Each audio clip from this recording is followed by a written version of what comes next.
What's cracking, ladies and gentlemen? 49 coming at you with another OUSA Dota cast for the Otago Dota League. We're just in the lobby right now. We've got the boys from Slithereen squad. One of them is actually completely AFK, so we've got Stand-in coming in. I think his name's the Gyrocopter. And so we're just about to wait for the captains to decide on who's getting first pick and second pick. Then we're just going to jump into the game. And so tonight we're just casting one game, Team Struggle, up against the Slithereen squad. Slithereen squad, they were in the first series I casted up against Team Blink. And Team Struggle, they played in two series I've casted so far. The first was up against 5 Guilos, and the second was up against Paddy's Pub Stomp. So it looks like game's just about to begin. Yeah, we're just a quick reminder to add stand in right before the name, just so we can differentiate between who's the official member of the team and who's standing in. Bit of a quiet night tonight. Just this one game happening. I don't think they have enough time for a proper best of two. The Dota 2 network did go down earlier, so that's one of the reasons why the game was delayed. Okay, cool. So we're just about to start. I think both captains are ready now. Team Struggle, we're calling them the Dark Horse for the Group 1 playoffs. Since so far, Blink is the only team that's been completely undefeated. Struggle looks like they're the best bet for beating them. Just loading into the lobby. Slithereen squad, haven't seen an awful lot of them ever since that one series against Blink. Unfortunately, they did lose quite badly to Blink's early aggression, but Blink does have a very talented core of players. They're probably some of the most experienced players over in Dunedin, and they're the definite favorites for the Group 1 playoffs. Group 2, on the other hand, is a lot more teams with about 4k MMR, so it's a lot more contested. TYK, Bambi Rising, as well as Horseman of Ruckus so far, all been having excellent series against each other.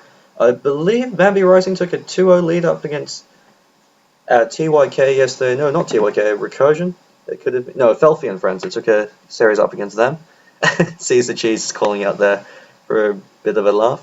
So just going to quickly introduce the players over on both sides. Cadaver as the captain for Team Slithereen squad, Matty J. Bell, M0PL Low, Millsy, and Standard the Gyronator.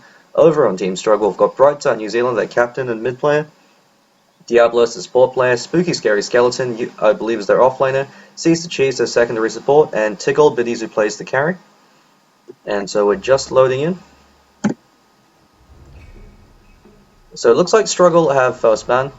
So it'll be interesting to see who they choose to ban out. We've been seeing a lot of pretty standard for the first and second ban. We're seeing Clockwork, Timbersaw, and Slada usually tend to be the first ban, as well as that Amber Spirit, just because of how powerful they are, how annoying they are to deal with. It'll be interesting to see who Struggle choose to ban out, as they do tend to go for some unconventional pickups. Yeah, Amber Spirit first ban.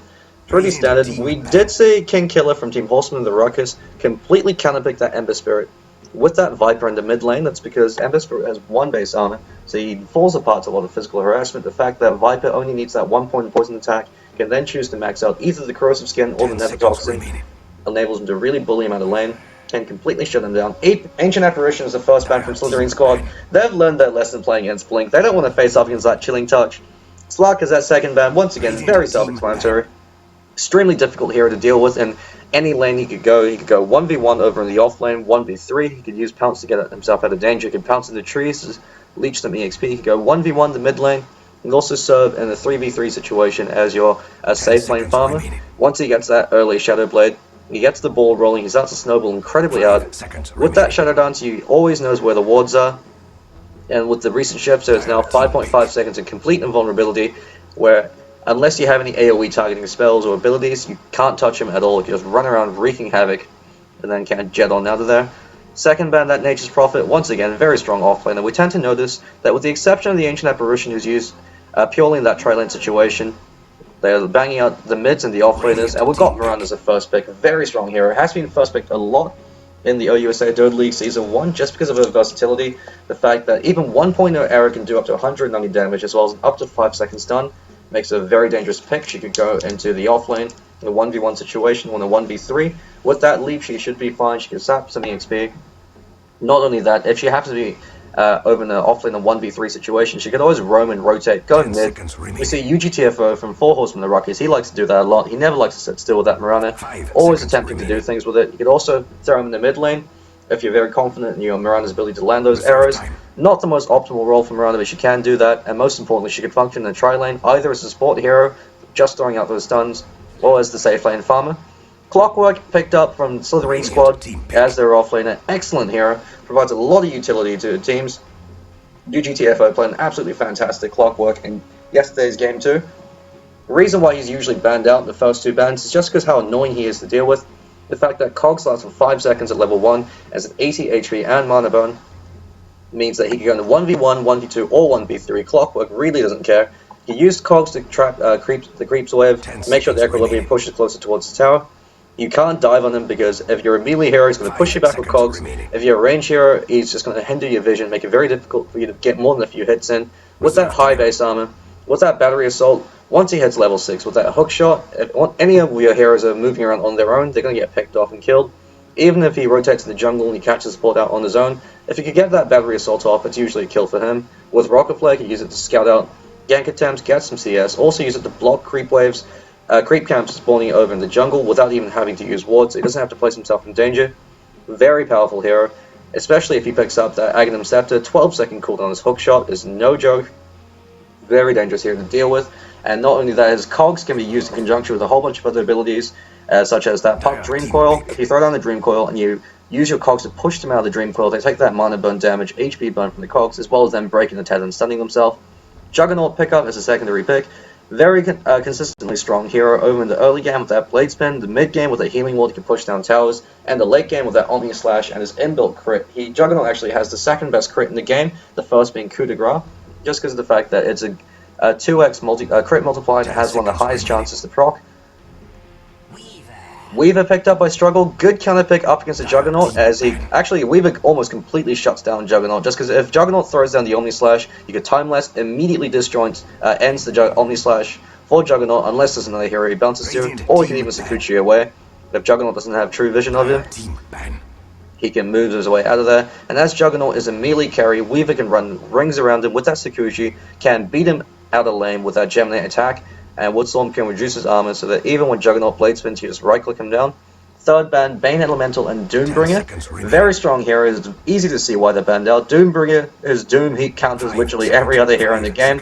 Like that Nature's Prophet, with that Devourer, he could get a very strong gold lead, pick up something like an early Midas, snowball out of control, the sheer amount of gold he gets from that Midas pickup, from that Devourer. And not only that, Doombringer through Devour actually offers a lot of utility to your team. If he eats an Ice Ogre, he can provide your team Frost Armor. If he eats a Troll Warlord, he could use it to summon the Skeletons to push down Laves.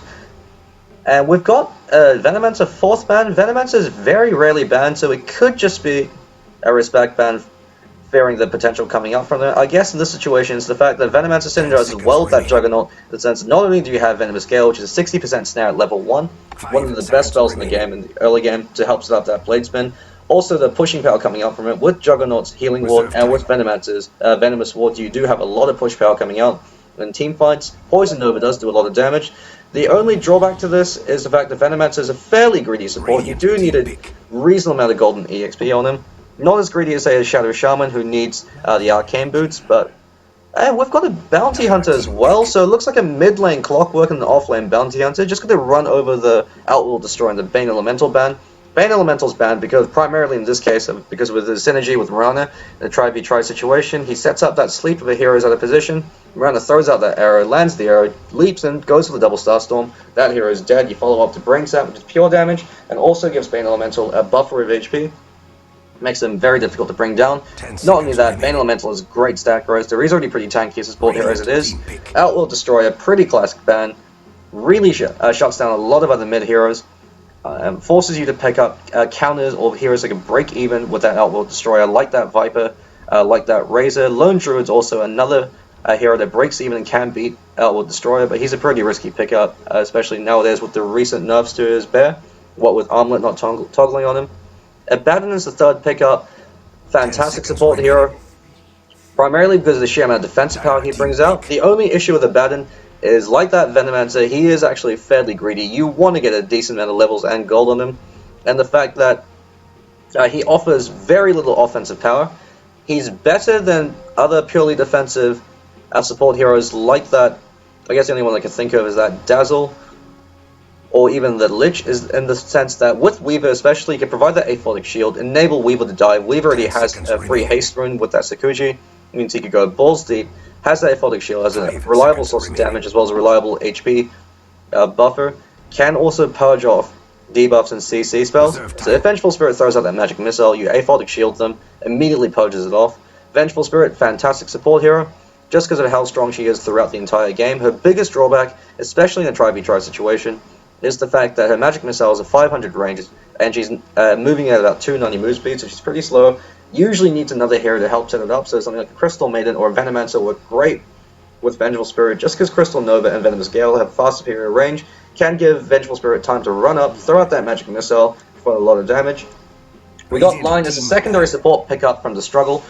Great pickup just because he provides everything Abbadon doesn't provide. Abbadon provides defensive power, Line provides a lot of offensive power with that Earth Spike, with that 2.5 second level 1 Hex, and most importantly, that Finger of Death.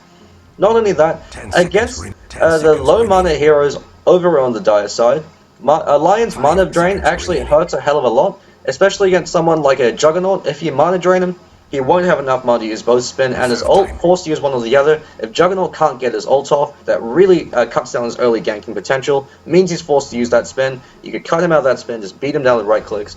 Not an awful lot you could do. Bounty Hunter as well, he needs a lot of mana for that Shuriken toss. Mana Drain actually is surprisingly proficient against that, especially against the melee hero, as all you have to do is just walk up to the middle of the wave, right behind your creep wave, sorry, collect that Mana Drain on him and force him in the lane, otherwise he's going to sit there losing mana.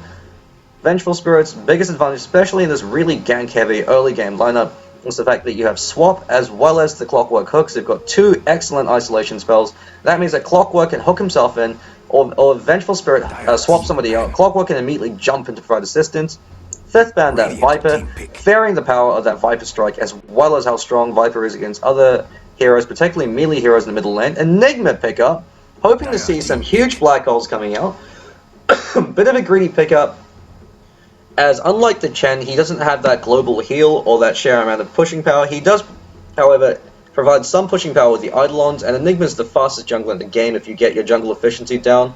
I think the only hero that can come close to Enigma in terms of pure jungle efficiency would be Chen. I know players like Owie 2000 with their Wildkin micro can easily trump Enigma, but nonetheless very fast jungler. And Crystal Maiden ban, so I guess they were fearing that combination coming out with the Juggernaut, Vengeful Spirit, and Crystal Maiden. So it looks like we'll be having a dual lane with Juggernaut and Vengeful Spirit, with the Enigma in the jungle threatening a jungle gank, Bounty Hunt in the offlane, and Clockwork in the middle, dipping into the reserve time for struggle for their fifth pickup. They're going to be looking to get their mid. Mirana in the offlane, Weaver in the aggressive tri-lane with Abbadon and Line. They want a strong mid-game orientated mid-hero to help capitalize on their advantages, to rotate around the map and create space for the rest of their team. Just going to quickly message Bambi, let him know this is game 1.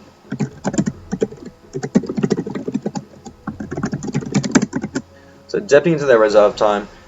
Hero like a Queen of Pain would be okay, just because you have that defensive power coming up from the Abbadon. Not too sure if the players on the struggle can play him. I know BrightsideNZ New Zealand, he's got a pretty diverse range of heroes. He actually goes for a few unconventional pickups. He went for a Zeus, as well as the Shadow Shaman in the last series it casted against 5 Guilos. And Naga Siren. So it could be, yeah, there we go. It's a Naga mid, BrightsideNZ New Zealand. Naga mid's been seeing a lot more pickups recently, just because of the fact that of how difficult she is to bully out of the lane. She has 6 base armor. That Riptide is an extremely powerful spell at both harassing as well as farming, similar to that Welling Death. Now, once she gets the ball rolling with her farm, if she picks up an early Radiance, picks up those Boots of Travels, she can start doing some miracle level Mirana micro, get that split push going. Her ultimate provides a huge window of opportunity, and Naga Siren is a great counter pick to that Enigma, as if Enigma does not catch out the Naga Siren in his black hole, all Naga Siren has to do is press R, instantly cancels Enigma. It's got a huge range, 1,800. Forces Enigma to always have to worry about dealing with that Naga Siren. Another reason why Vengeful Spirit's often banned against Enigma is that Vengeful Spirit's Nether Swap is a great way to counter that Enigma, just because it has a high range. Forces the Enigma player to always worry about having to keep that hero locked out. It's the reason why Rubik's such a great counter pick to avoid Faceless Void, is that if Void doesn't catch Rubik in his Chronosphere, Rubik can steal Chronosphere. There's nothing Void can do to stop that. He has to Time Walk in to throw out the Chronosphere, so it's the only spell he has available. And that means Rubik can immediately turn around, hit him right in the face, stun out the rest of his team. BrightsideNZ New Zealand going mid. Looks like he'll be starting with a Quelling Blade as well as 3 branches and tangos. Not being pulled, not going for a bottle rush, which is pretty interesting. Diablo sitting on the off lane. It could actually be... I think I have to do an off lane Abbadon?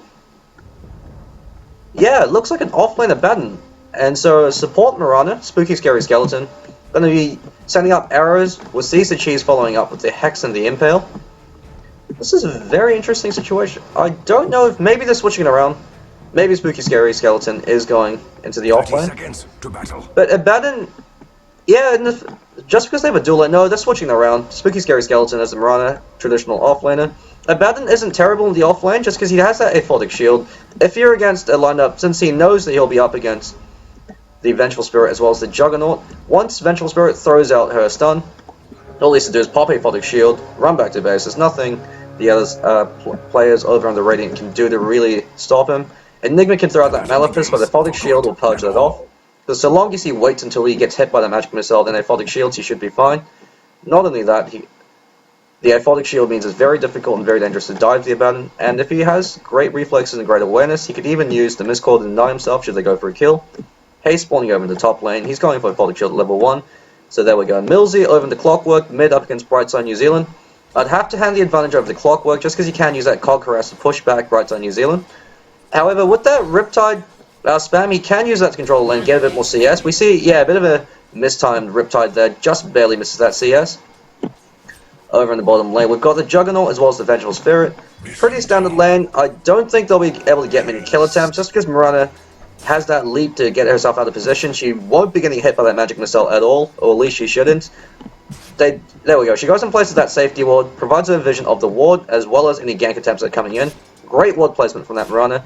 Means that there's almost impossible to gank her. She'll always be able to see that Enigma rotation. All she has to do is leap out prematurely before Vengeful Spirit can even get in range. Or if he's got great reflexes, use that 0.1 second windwalk that you get while you leap to disjoint the magic missile.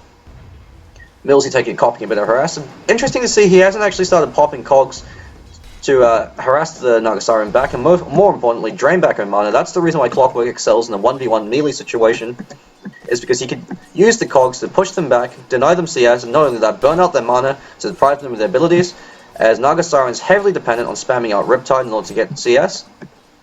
And we've got Matty J. Bell up against the tri-lane of the Abbadon, the Weaver, as well as the line. He doesn't have a safety ward. There is a sentry ward already placed out, so he's got to be extremely careful. The biggest weakness with Bounty Hunter is if you start, when you know you're up against the Bounty Hunter in the tri-lane, you start with Dust, you wait for him to pop his Windwalk, you dust him. His Windwalk doesn't provide him any form of movement speed at all, so the fact that he isn't the fastest hero, I mean, he's got 350 movement speed, but the negative 10% movement debuff coming out from Dust, as well as the fact that he's not receiving any from his Windwalk, means he's extremely easy to bring down. Unlike the Skeleton Walk coming out from Klinks, unlike Sakuchi, because all it provides him is damage and increases the fade time duration. Take old Biddy's doing a bit of harassment with that Gemini attack. Seize the Cheese goes in with the Impale. Bit surprising he didn't go first point up in Hex. That would have been a bit handy in the situation. But I guess in this case, since they don't have that run to follow up with the arrow, they should be fine. Abbadon, Diablos actually shields himself. One of the things you have to be careful though with shielding yourself is the fact that shield does explode now when it expires. It didn't used to. And the thing to be wary of with the aphotic shield is you have to have vision of them. If they're in Fog of War, the damage won't proc. He's gone for that second point off in Mistcoil, very standard build. The last time I saw the Abbadon pickup was with TYK. I think it was that standard little Tanny.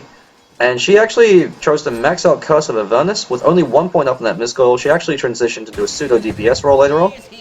Millsy having a very difficult time up against Brightside New Zealand, not using those cogs to harass him out, using that Rocket Flare instead.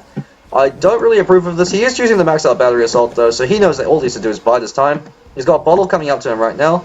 I believe Brightside New Zealand, yeah, he's got his Bottle as well as a double damage rune. He's off to a great start. Interesting to note, he's gone for that second point up in Insnare. Usually when you see Naga Siren in the mid lane, they like to go for that point up in Mirror Images, just because you could use it to scout out the runes, you could use the illusions to deny runes if you have to. And since the Riptide emanates from your illusions as well, you could use that to get, if you've got really good micro, send your illusions into the jungle, use them to stack and pull, so throw out that Riptide. So every time you're Riptiding to get CS in mid, you're also doing damage to those creeps. If you have your support stacking creeps as well, and really help maximize your GPM, get yourself that super early Radiance, and you can start playing some Miracle Dodo with that. Micro, and there we go. We see that cog flies out from Millsy, pushes him back, drains out his mana, makes it difficult for Naga Siren to keep spamming out that Riptide. Means that with that double damage, he actually could have thrown out the net there if he had mana for it and gone for perhaps a kill attempt. Millsy didn't have cogs up, as well as the creep wave being there meant that battery assault wouldn't have interrupted all of Naga Siren's attacks. Could have potentially been a kill, but great awareness from Millsy, using the cogs to push him back, burns out his mana, makes it difficult for Naga Siren. Here we go for kill attempt. She's used up all the bottle charges now. Throws out that net, throws out the internet, starts hitting Millsy. Millsy pops battery assault, but with the creep wave tanking the majority of it, BrightsideNZ goes a little bit too far, tanks a few too many tower hits. Naga Siren does have excellent armor, but even then you can't tank a tower for too long, as well as that battery assault. Enigma over in the jungle. He picked up a soul ring about 2 minutes ago. He's having a great time. We see Juggernaut actually picked up a point over in his crit. You can hear the animation. Bit surprising, would like to see a point up in stats from him, but he's got that circlet on Korea, so he recognizes that he needs the stats so he could get his spin into alt combination, and so he is aware of that. Over in the top lane, Tiggle Biddies, he's got his Ring of Achilles, he's got Magic Stick, Magic Wand flying over to him. Doesn't need to get boots, as one of the advantages of Weaver is due to the sheer mobility coming out from Sakuchi. Boots isn't necessarily a priority for him. He can actually choose to completely forego boots, go for a Lincoln Sphere. We see BrightsideNZ, he's using the illusions from his illusion rune that he bottled, scout out the wave, scout out both bottom and top for runes, as well as any potential rotations that are coming out. I would like to see Vengeful Spirit maybe attempt to rotate, as it looks like Juggernaut should be fine up against that Mirana. If Juggernaut picks up something like a Poor Man's Shield, Mirana really can't harass him. Her right clicks don't do enough damage. But he's already got Phase Boot, so he's having a fantastic time. Level 1 Vengeful Aura picked up on the Vengeful Spirit at level 4 instead of going for that second point in Haloterra. This is pretty debatable. I mean, Haloterra is good if you max it out early, just because the negative armor is most effective in the early stages of the game. But that point in Vengeance Aura certainly is helpful as well, especially if you do decide to push. The biggest drawback of that point in Vengeful Aura is it does affect creeps, and does mean the creep wave will push out a bit further. Millsy taking a bit more harassment, BrightsideNZ tanks a few tower hits. But with that 8 armor now, he should be fine. He's got Song of the Siren up. Looks like he's been going for treads. He's got the Gloves of Haste, unless he decides to go for Midas as well. I mean, Midas, in this case, with that Naga Song, with the early levels he's getting, he can always play a bit more greedy. Use Naga Song to delay early fights, prevent pushes. The defensive power of that Abbadon can help them out. Looks like he's actually going for a rotation. Cadaver as well as Juggernaut are going to spawn him out. He's popped that DD rune. Spooky Scary Skeleton throws out the arrow, throws out the Blade Spin. Hit by that Malefice, throws out the song, but goes down to the Blade Spin. Magic immune during that. Great play coming out from the Radiant side. Bit unfortunate that he popped the song a bit too late. Could have popped it earlier when he saw the 3 of them there, but was blocked out, but was stunned out, sorry, by that Magic Missile as well as that Malefice. Bit unfortunate he rotated into 3. That was good awareness from Millsy, letting the rest of his team know. Naga Siren's missing. Looks like she's going bot as the runes there. And they were able to cut her off. Spooky Scary Skeleton wasn't able to accomplish all too much with the arrow, as Juggernaut was magic immune, and Vengeful Spirit wisely backed away. Earnest Shadows picked up by the Abbadon. Good item on him, having a bit of a lag spikes over in mine, I do apologise, and hopefully that should stabilise. Never mind, it's actually getting worse. In terms of CS, we see Enigma's leading the way at 52 for 0. This is what I'm talking about. Enigma's an extremely efficient jungler. With that gold saved up, I'd like to see a mechanism picked up on him. Blink Dagger you see a lot in pubs where Enigmas choose to rush to the Blink Dagger, but the only issue with that is outside of your ultimate, it doesn't really offer you anything, whereas that mechanism, it gives you that pushing power, gives you that team fight power, and with the coordination coming out, with the Magic Missile, as well as the cogs, and the hook shot from the Clockwork, it should be pretty easy for Enigma to be able to coordinate that black hole. When your very first black hole, it's okay to throw it out on 1 or 2 heroes, so long as they're high priority. If you manage to kill their mid, for instance, with a black hole or their carry, definitely fine to blow it. Once the mid-game team fights kicks in and team fights start to happen, that's when you want to start holding onto your black hole. Make sure you use it at opportune moments. But in the beginning, it's fine just to use it on to secure a kill, so long as you do get that kill.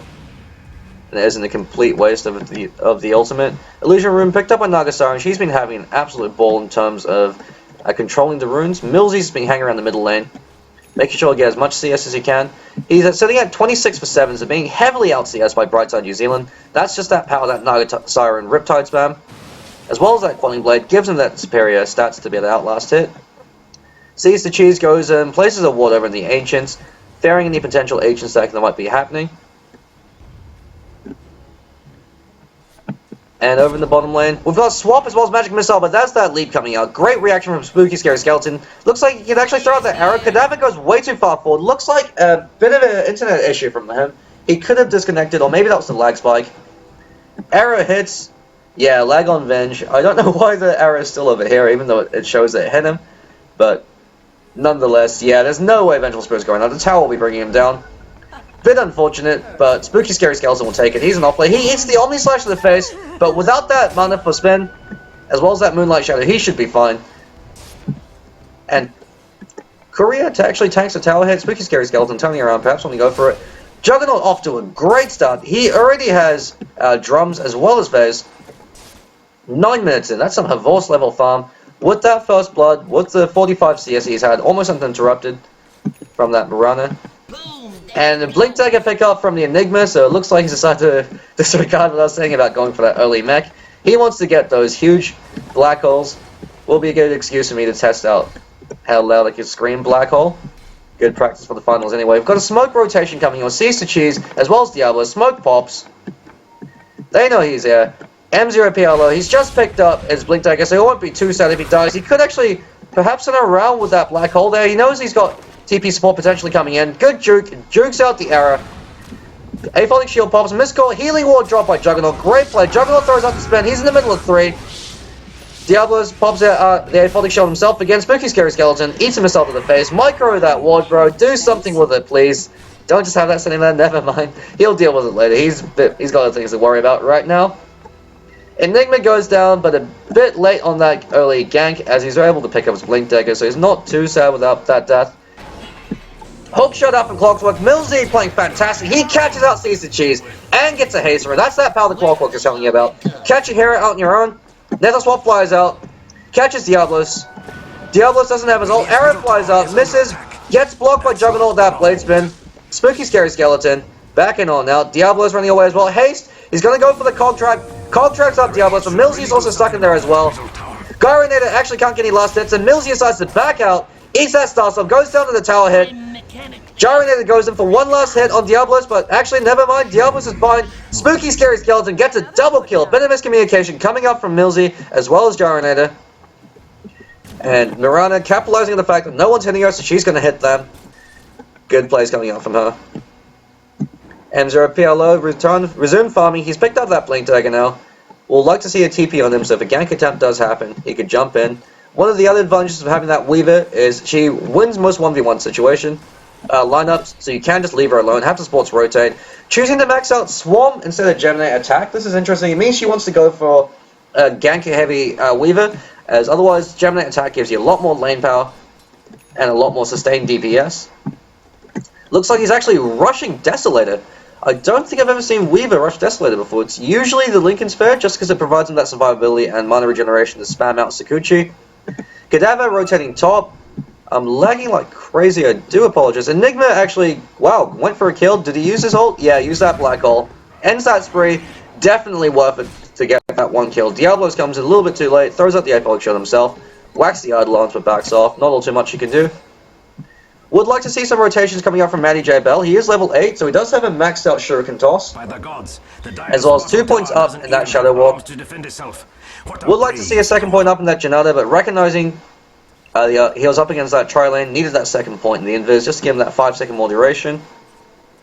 With that track, as well as a level 4 Shuriken Toss, this is when your bounty hunt is peaked. You really want to start ganking, pick off a support hero on his own, get that track gold rolling in for the rest of your team. But I guess in this case he's hanging around, wants to pick up his phase boots first. It really does drastically increase your DPS for that first stitch Janata, as well as that subsequent chase. Naga Siren, yeah, did go for that Mars. It's called out for the swap. No mana from Cadaver to also throw out that magic missile, so she just eats the Riptide to the face. Millsy throws out the battery assault, just going to hit the creeps, not all too much accomplished there. Good plays coming out from Brightside New Zealand, throwing out that mirror image in the off chance that Millsy decided to go on the battery assault, as well as the fact that it makes it more difficult for Vengeful Spirit to throw out the stun. If he timed it perfectly, he could actually disjoint the magic missile with the mirror image. Juggernaut moving around some more, getting a good CS. Would be interesting to see what item he chooses to go for. With the phase and drums, I'd like to see him pick up Aghanim Scepter, drastically boost his solo killing power, especially with his ult. Juggernaut is one of those rare heroes where every time his ult's off cooldown, you want to fight, you want to push, you want to gank, just because it's pretty much a guaranteed kill. When your ult's on cooldown, you want to farm and make the most of your defensive power coming out from that blade spin. Very difficult to gank, just because if you do get ganked, pop that blade spin, TP home, 5 seconds of magic immunity, as well as dealing damage to anyone around you. Makes it very difficult to pick him off on his own. Millsy hang around the middle lane, just throws out that rocket flare to harass back BrightsideNZ. Looks like he's going for that drum. Recognizes that the greedy Midas pickup might actually be punished from the early game aggression coming out with that Clockwork as well as the Bounty Hunter. Sentry Ward placed preemptively. They want to know if Bounty Hunter's going to hang around. Throws out the Howl, eats a miscoil to the face. Just some cheeky harass coming out from Abbadon. Diablo's choosing to go 3 points in the miscoil as well as 3 points in the Aphotic Shield. Usually you see Abbadon players completely max out that Aphotic Shield, as the drawback of maxing out miscoil early on in the game is it does half damage to you as well, and with that low cooldown it's very easy to underestimate how much damage you're tanking. Can wind up taking a bit too much damage yourself and prematurely popping your ult before a big fight happens. Invisibility Room just going to get snagged by BrightsideNZ. He uses as a get out of jail free card. Just going to do a quick golden EXP check. In terms of EXP, 500 in favor of the Slithereen squad. In terms of gold, about almost 2,000 in favor of the Dire. That's probably due to that Midas advantage as well as that 1 kill lead they do have. In terms of net worth, Weaver and Naga Siren leading the way. Enigma is the hero at the highest net worth over on the Radiant side. That's that power of the Eidolons as well as that Soul Ring gives Enigma infinite sustainability. Very efficient jungler. Would like to see him pick up the mechanism. Did choose to upgrade his boots. He's going to get caught out. Never mind, arrow just barely misses. Bit unfortunate. Spooky Scary Skeleton throws out a few more right clicks. And 15 minutes in, Weaver has a Desolator. This is absolutely terrifying. He doesn't have all too many stats though, so he can get burst down. But the fact that he has a Desolator and that he's hitting 150, plus that -6 armor coming out from the Desolator, as well as that Swarm. He's actually choosing to max out Gemini attack now. Since he's got that Desolator, I guess he just wanted that second point for a little bit more armor. And wow, Enigma actually got the kill over in the bottom lane. Do apologize for missing that. Looks like instant anti-error into double Starstorm. And I'm lagging like crazy. Hold on, I'm just going to check what's wrong with my internet. You'd think with fiber optics you'd be fine for streaming, but apparently maybe my flatmate's downloading something. I'll have to hit them up about it. Millsy picks up a regeneration room. We've actually got a disconnection from the Vengeful Spirit, so hang on. Just going to quickly jump into the living room, see what's happening on my end, see if I can fix this lag.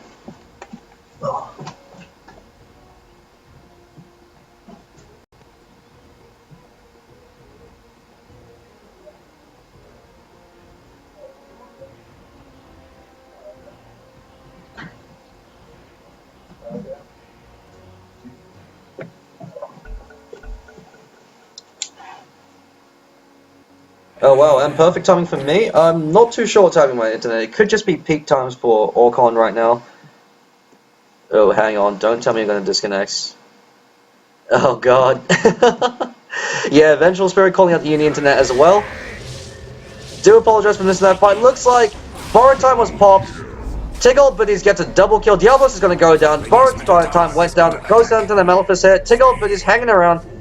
He has time lapse, so he's more than happy. He pops that time lapse to disjoint him out. He's going to juke him out, try to TP back home. Never mind, he's just going to run. Sakuchi's right before M0 PL low can hit him with that Malefice stun. And looks like a 2-for-1, never mind, Millsy lands the hook shot into the cogs, traps him in, but he's going to go down to the tower hit. The Radiant should really do something about that. That's that power of that early Desolator on the Weaver as well as that Gemini attack. Even though Millsy was able to kill him, just that, those 2 right clicks as well as that Gemini attack brings him down low enough on the tower to be able to get that last hit in. Weaver I would like to see some defensive pickups on that Weaver now. Usually, Weaver likes to go for that Lincoln Sphere just because it makes him invincible in the early stages of the game, makes him very difficult to kill with the Lincoln Sphere spell block, with that time lapse as well as Sakuchi.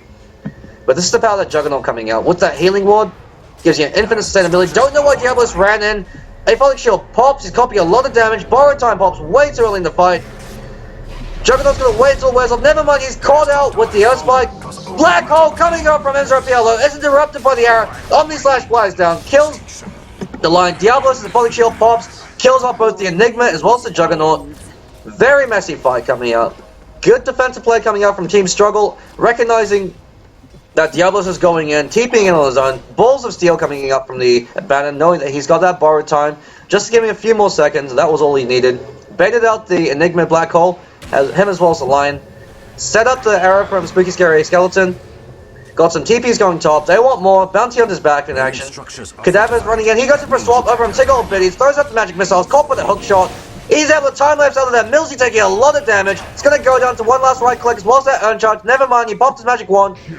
Now he goes down. And Abbadon's able to kill him with that urn. Great plays coming out from Team Struggle. Are you kidding me, Orcon? Come on. Double kill coming up from Abbadon. I didn't catch any of that fight, as much as I'd love to see it. Manny J about called out with the instant. That gives you true vision, but dust pops anyway, just in case. Somebody please hit that wall. It's healing up Juggernaut. Never mind. Yeah, he hits it. M0PLO taking a lot of damage. That's that early Desolator. I guess with the Abbadon Aphotic Shield, they don't need any defensive pickups. Song of the Siren thrown out just as catching anybody off. He goes down for that last Juggernaut attack. Radiant's top tower is under attack. Juggernaut bit too fast for Brightside New Zealand. Yield Scepter picked up on Mirana, giving him a guaranteed way to land those arrows as well as that mana regeneration. Bit of interesting pickup. Arrow flies out, hits Juggernaut right in the face with a few more right clicks, and with that Starstorm he should go down. Never mind, doesn't have enough mana for that Starstorm, so it's just going to right click him down with the phase drums. Right click damage, more than enough. Cogs pushback, Abbadon. I think his ult just popped then. Yeah, it looked like his ult popped, so he should be fine. He's almost got that Mechanism. Great pickup of the Abbadon. Abbadon's one of the best mech carriers in the game, just because with borrowed time, it's impossible to burst him down. The only way you can effectively shut down Abbadon and prevent him from getting off that mech is that Doom, but since the Radiant side don't have a Doom, it means that Abbadon's always able to get that mech off. Also gives him a lot of EHP, as Mechanism provides armor as well as that HP buffer. And the passive regen's also nice, just from all those miscalls he's throwing out. With the urn, with the arcane boots, and with that mech, this is a very fun Abbadon. He's 4, 1, and 6. He's only died once so far in that last engagement. And he's been getting a lot of kills, the Aphotic Shield pop damage. With that Curse of Avernus, actually can output a decent amount of damage, just because it does provide that attack speed and movement speed buff to every single hero, and creep that's attacking that whatever target's being marked. Just going to do a quick golden EXP check. In terms of EXP, 7,500 EXP in favor of the Radiant side, 7,500 gold over in favor for Team Struggle as well. In terms of net worth, we see Naga Siren's leading the way. He's picked up his drums now. He's actually almost got enough for his relic, so that Radiance will be coming up from him. The Enigma pick has been working pretty well for him, but we would like to see a bit more tower pushes coming out. He has landed one great black hole so far, was interrupted by that arrow, but gave him enough time to kill off the line. If he was able to get it just for a split second more, would have been the killer Abbadon as well, before he could get that shield off. Actually gets that denied. Diablo's Balls of Steel, caught out by the swap, pops the Aphotic Shield, eats the magic missile as well as the Malefice, Midnight Pulse, borrowed time, heals him back up to full. He's in there fighting, he's standing his ground. Earthspike catches out Millsy, finger at dash, Black Hole catches 3! Great Black Hole coming up from Enzo. That's 3 for none. Huge plays coming up from the Enigma. And Diablo's suspecting that black hole that just came out. Brightside New Zealand, he's going to be careful. He's going to back out. Omni Slash is still up. Eats a rocket flare to the face. I would like to see him doing a bit of split push, which is what that Mirana's doing over in the bottom lane. She gets a tower for free. You always want to trade towers. They're going to lose that tattoo. He actually walks in, gets that Midas Gold. He's almost got his relic, so he really doesn't want to die right now. Vengeful Spirit's swap just came off cooldown, so Brightside New Zealand really got to be careful, but the Radiant side backing off. That was a fantastic fight coming out from the Slithereen squad. M0PLO, his black hole was perfect, catches all 3 of them out, recognizes that Mirana isn't around to throw out that arrow. Mech picked up at the exact same time for both Abbadon as well as the Enigma. How often do you see this in the game, folks? Haste over in the Juggernaut. Would like to see what item he chooses to go for. Yeah, that's that Agnum Scepter. He's almost got it. When you are going for that Agnum Scepter on whatever hero you're building it on, you always want to start with that point booster, just because it's the most efficient part of the build. 1,200 gold for 200 HP and 100 mana. Very cost-effective pickup. We see a rotation coming out with Tiggle, Biddies, Diablos, and looks like they're going for Roshan. With that negative armor coming out from the Gemini attack as well as with the Desolator, they can actually DPS him down. Diablos can sit down face tank. He's got 2 urn charges. He's got a mech, as well as that Aphotic Shield and borrowed time. And having Aegis the Immortal up on that Weaver, huge difference. He actually went and sold his magic wand Would have liked to see him drop TP instead, but what can you do? Arrow lands from Mirana, just to provide a bit more help for the rest of his team. That Yule Scepter pickup, very unconventional. Usually in an off-lane Mirana, we do see something like the Awkward Malevolence, or something like the Fusel Blade, and he's gone for that Maelstrom. Yule Scepter is also handy in this case, because it gives you a way to purge off that track. When you're cycling up in the air, it actually purges off all buffs and debuffs on you, so when you go back down. Good counter pick item if you're a spellcaster hero up against someone like a Bloodseeker who has that Blood Rage. If you do get Blood Raged up, you can always cycle on yourself, purge it off. Also use it as another way to interrupt TPs, and another way to interrupt that Enigma Black Hole if he doesn't have BKB. Means that if Mirana happens to miss an error on the Enigma, if she threw it out earlier and Enigma blinks in the Black Holes, she can always use that Yule Scepter to interrupt him. Not bad pickup. M03 PLO, taking a bit of damage. Cops the Swarm, cops the Urn, cops that Gemini attack coming up from the Weaver. Looks like they're going to dive this. No rotations coming up from the Radiant side. They're moving in, but no TPs. He pops the mech. He's got 0 mana. He wishes he had the Black Hole up cooldown, but he doesn't. Take all biddies, gets that kill, uses time lapse immediately. Eats that magic missile to the face. Unfortunately, Sakuchi's on cooldown. Pops Sakuchi, goes down. That's the Aegis going down. Millsy eats an arrow to the face. Spooky Scary Skeleton hanging around. Juggernaut throwing out that spin. Take all biddies taking a lot of damage. Where's that Aphotic Shield? There it is. Goes down to the Omni Splash with time lapse down. Spooky Scary Skeleton a bit too far forward. Yule Scepters himself out. Gonna leap out. And pops that Moonlight Shadow. Juggernaut still chasing. He still wants blood, but without any sentries and without any dust. Throws the tons around, throws out the arrow. Arrow misses completely. But Spooky Scary Skeleton able to secure the retreat over in the top lane. Brightside New Zealand just picked up his Radiance. He's going to do some miracle now. Naga plays. Goes for that snare. Hits him, goes for the Riptide, and Millsy burns down from that Radiance damage. Huge amount of power coming out from Brightside New Zealand. We'll see if he goes for that Boots of Travel next. Got another rotation coming in from that Enigma. Enigma does have Black Hole, so he has to watch out. Decides to turn around, eats that Midnight Pulse, eats that Malefice. Coughing a few right clicks. Enigma, is he going to blink in and go for that BKB? Never mind. Naga Siren pops the drums just to be safe. Vladimir's offering up on the Bounty Hunter as well as the Aghanim Scepter up on the Juggernaut. Aghanim's is great pickup on the Juggernaut as it reduces his ult cooldown to 70 seconds. Really cuts down the amount of time he has to spend between ganking and farming. As it's kind of like the Night Stalker. When it's nighttime, you kill everyone. When it's daytime, you farm. Juggernaut, when your ult's up, you go in for ganks and pushes. When your ult's down, you farm. Not only that, gives him 3 more slashes, so that's 1.2 seconds that he spends longer in Omni Slash time. And with the way Omni Slash is coded, is you actually can get regular attacks in during the Omni Slash, in between the slashes. So having those 3 coded slashes means he gets a lot more regular slashes in during the Omni Slash. Helps him scale a lot better into the late game. Fantastic pickup on him. With the Vladimir's offering picked up on the Bounty Hunter, that's another item that Juggernaut tends to go for a mid-game build. Means he could choose to rush that Aghanim's arrow. Actually lands over an Enigma. Are they going to engage on this? Spooky Scary Skeleton gets healed up with that Miscoil. Matty J Bell's hanging around. Enigma blinks out. He doesn't want any of that. Swarm catches out Vengeful Spirits. They know he was hanging around the background. Diablos has been playing a fantastic Abbadon so far. Take Old Biddies actually went for the Vitality boosters, so we could be seeing something like a Vanguard, although I really wouldn't like to see a Vanguard on Weaver. Would like to see him finish that Lincoln Sphere. Would help out tremendously against this lineup. As you've got that Vengeful Spirit, Nether Swap to always be wary of. Brightside New Zealand, he's doing what Miracle does best. He has Boots of Travels. There we go. That's that split push coming out. Let's see how good his Illusion Micro is. As every single one of them not only inherits the Radiance Burn, but every time he throws out Riptide, they emanate from every single one of his illusions. Means you can constantly push out the map, create space for the rest of your team, farm, and hell, once your illusions get farmed enough, you can do a decent amount of damage with them. And we've got that Maelstrom pickup on Mirana. I love Maelstrom on an off-lane Mirana. When she's not your primary DPSer, Maelstrom is a great pickup on her, as it means that it doesn't matter what hero she's hitting in the fight, the lightning procs will mean that she's dealing some more AoE damage to the rest of her team. And Mirana's a hero that's very tricky to pin down in fights. Just because she has that leap, she has that Moonlight Shadow, she's got 600 range, she always chooses to engage from afar, back away when she needs to. Really gives her a lot more added DPS and oomph in these fights. And on top of that, it's also handy for farming, just because the lightning proc damage can help out with the pushes and split pushes. But that's just an extra little thing on top of that. We've got the illusions coming in right now. Throws out the Riptide, kills one of the Eidolons. The rest of them are split.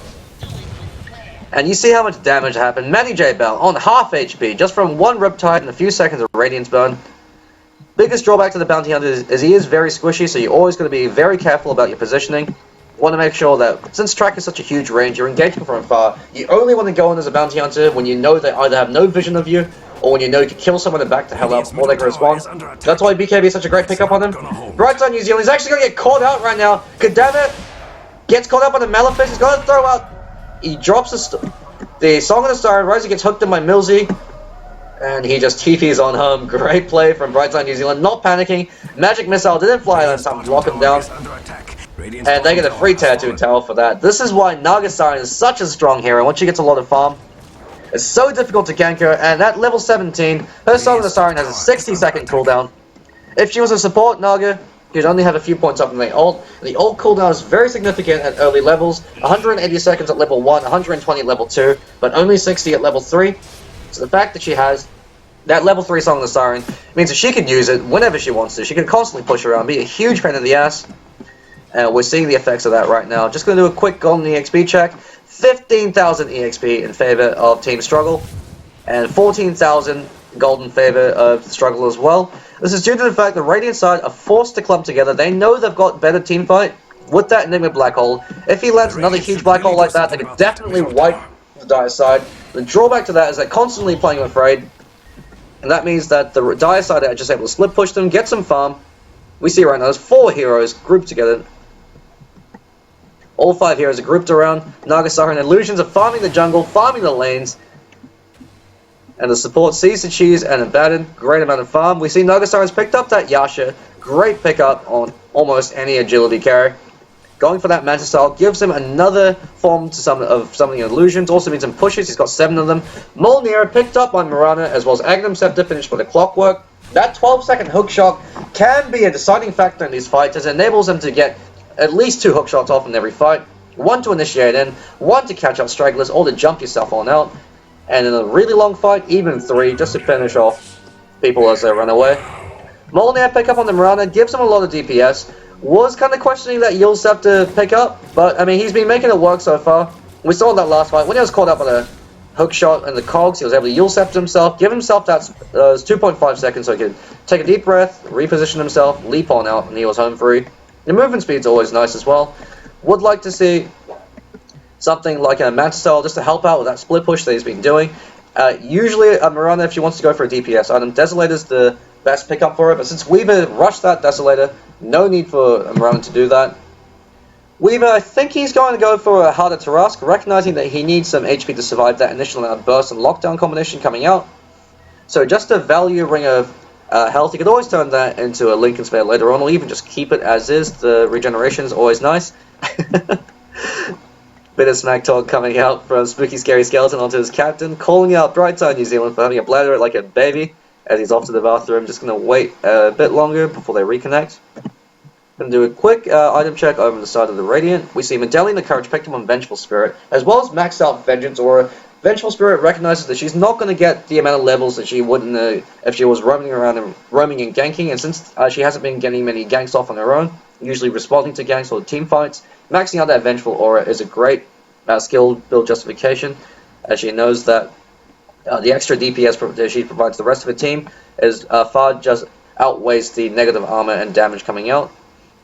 They're just asking each other what halls they're all from. We've got Medallion of Courage as a great pickup with the Vengeful Spirit. It's a great pickup on most heroes, just because it increases the physical DPS for the rest of your team, especially if you have heroes like that Bounty Hunter, as well as that Juggernaut.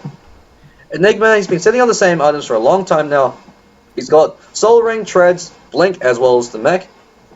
Usually on Enigma players, they do not upgrade Boots. Boots is the last thing they upgrade. You stick on Naked Boots on Enigma, as Soul Ring gives you everything you need. You don't really need the stats from the Treads. Enigma has about 2.3 strength gain per level. He's one of the tankiest support heroes next to Warlock as well. And with that mechanism, you really want to get that Mech up, you really want to get that Blink up, and then maybe pick up a BKB afterwards. In this case, up against the Naga Siren, BKB would be nice, but it does have its drawbacks, as you could always lock you down during the song. Clockwork, he's just got Phase Boots, as well as the Aghanim Scepter. Great pickups on him. He's been playing a pretty good game so far, being able to isolate heroes and provide a lockdown for the rest of his team to do the damage. Juggernaut, just been sitting on that Aghanim Scepter, would like to see a Desolator pick up on him, especially in light of that Medallion of Courage pickup. Quick item check over on the side of the Dire. We got Radiance, as well as Boots of Travels, Midas, and that Yasha. Naga Siren will have a Manta up in about 2-3 more minutes of the rate he's farming. Over on Abbadon, looks like he's going for that Assault Cuirass, picking up those utility items for the rest of his team. Would like to see perhaps a Vladimir's offering before he built that, as Vladimir's offering also provides +5 armor to the rest of your team, but nonetheless good pickup. Mirana with that Molnir. I thought there was a bit of action happening, but never mind, it's just the Naga Siren illusions. As well as that Yule Scepter, he's having a phenomenal game. He's only died once. This is one of the issues with that Mirana, is he's so annoying to kill. Just because with that Moonlight Shadow pounce and the high movement speed coming out from the phase boots, as well as the leap providing extra movement speed, very difficult to bring down. Spooky Scary Skeleton catches out Vengeful Spirit, yields him up in the air, throws out the arrow, and goes down to that double Starstorm. With that Starstorm and sees the cheese, providing the extra lockdown just in case he needed to. BrightsideNZ New Zealand, the balls on him, he's hanging around. He sees the Enigma, he says hello, just gonna burn him down for a bit. And Weaver, yeah, looks like he's picked up that Harder Tarask. He's got the Reaver sitting on the base. Very old school build on Weaver. Weaver used to go for Radiance and the Harder Tarask. Nowadays, Weaver tends to go for that Lincoln Span Reliant survivability from that. Mike issues from BrightsideNZ New Zealand, so a quick pause. It's definitely a good item on Weaver, as Weaver doesn't really have to worry about building damage like a lot of carry heroes. Just with that Gemini attack and that Desolator, it does give him a lot of damage. Would have liked to see a Lincoln Spare as that first pickup on him, but I guess his rationale behind that was the fact that you've got the Apollic Shield as well as the Mistcoil from the Abbadon to bail you out. The reason why Lincoln Spare is also a great pickup on Weaver is he's got terrible stat growth and very low mana regeneration. The Ring of Aquila helping out, but you see right now, he's at pretty low mana. You always want to have mana to be able to throw out Sakuchis, to throw out the Swarm. And that's definitely one of Weaver's drawbacks, is the fact that he actually has the lowest base starting stat pool in the game. Your usual hero has a base stat pool of between 50 to 60, Weaver has 44. Just to balance out the fact that Sakuchi is so goddamn overpowered. And that's a free Tattoo Tower, no defense coming out. They want to hold that tier 3. They want to rely on that Blink and the Black Hole coming out from Enigma. One thing that I failed to note is with that Radiance and with the illusions coming out from BrightsideNZ New Zealand, that Naga Siren, is that Radiance Burn will disable Blink Tag, and that means all he has to do is send one illusion in. Looks like he's going in right now, pops the song prematurely, just to back off that Juggernaut in case he threw out the slash. Great recognition from BrightsideNZ New Zealand. Throwing out the song before he can get jumped on. He's got that Manta Style now. He's going to be oh so more annoying to deal with that amount of split push. All he has to do is send a single illusion over towards that Enigma. As long as he's in range of that Radiance Burn, 900 AoE. He can't blink in because his Blink Tag will be disabled. Extremely frustrating, especially if you've got someone like a Sand King on your team, as often they don't notice that they can't blink until they pop their epicenters. They sit there wasting their epicenter. And there we go, Harder Tarask flying in for the Weaver. With that Harder Tarask, as well as that Aegis the Immortal, very difficult to bring down. BrightsideNZ New Zealand, I don't think he meets the Aegis. He's already hard enough to bring down as it is. And with that Boots of Travel, if he dies, he can always buy back, TP back into a fight, and go in for the cleanup. So with that Manta Style, would like to see a Harder Tarask up on him now, just to make his illusions a lot more tanky, or if he wants to go for damage, build that Diffusal Blade. Radiant know what's up, they're moving towards that Roshan, but I think it should go down before they can really respond. Finger of Death, wasted on Roshan, sees the cheese with the troll plays. Roshan has a huge amount of magic resistance, don't do this at home. He actually negates the majority of that damage coming out. But nonetheless, showing the confidence he has in the rest of his team. It looks like he's going for that Aghanim Scepter. Arrow flies, lands on the Juggernaut. Juggernaut taking a lot of right clicks with that Molnir. Eats Malefice with that haste, he's able to jump on out. Midnight Pulse drop by Enigma. And the top lane, as well as the mid lane, BrightsideNZ New Zealand coming in with that Miracle Naga Micro. Popped his Manta Style right now. He's actually blocked in with the creeps. Manta's a bit too far. Could get caught out. Where's that Blink into Black Hole? You know you want to Enigma. Never mind, he's too fast. He's just going to jet his way on out. He's actually hanging around, waiting for his mirror images to go off cooldown. BrightsideNZ New Zealand playing a fantastic Naga Siren. If anybody from Blink is watching, you guys might want to ban him out when you play against him on Sunday. You see that power coming out right now. Enigma almost going down to the illusions. If he had a Diffusal Blade, he might actually go down. No, he's forced to pop that mech. And with the help coming out from the rest of his team, now he pops that Manta. Sends the Manta style illusions in. So much damage coming up from him. Meanwhile, in the bottom lane, they're pushing down tier 3s. Give BrightsideNZ New Zealand a pat in the back. Millsy hooks and gets to the hook. Black hole over on 3, catches out 4. Naga Siren out in his own. Omni's Black flies out. Spooky Scary Skeleton leaps on out. Diablo's caught in. He's going to be fine though with that borrowed time. He'll be able to buy himself a few more seconds. Take off, but he's doing some damage. They only managed to kill that line during that. That's that golden bleed coming through. Millsy hooks in, catches out Spooky Scary Skeleton. He self-uses, throws out the Moonlight Shadow. He actually goes down in the end to that battery assault. Diablos and Tiggle Biddies bring down Bounty Hunter, but top and bot and middle lane and bot are being pushed in. Mirana buys back, and that's that split power coming out from Brightside New Zealand on that Naga Siren. During the entirety of that 4v5 fight, he was sitting there diligently pushing away. And there we go. Such much well. GG being called from Millsy, 36 minutes and 20 seconds in. Fantastic game coming up from that Naga Siren. We had some huge black holes. Well played for both teams.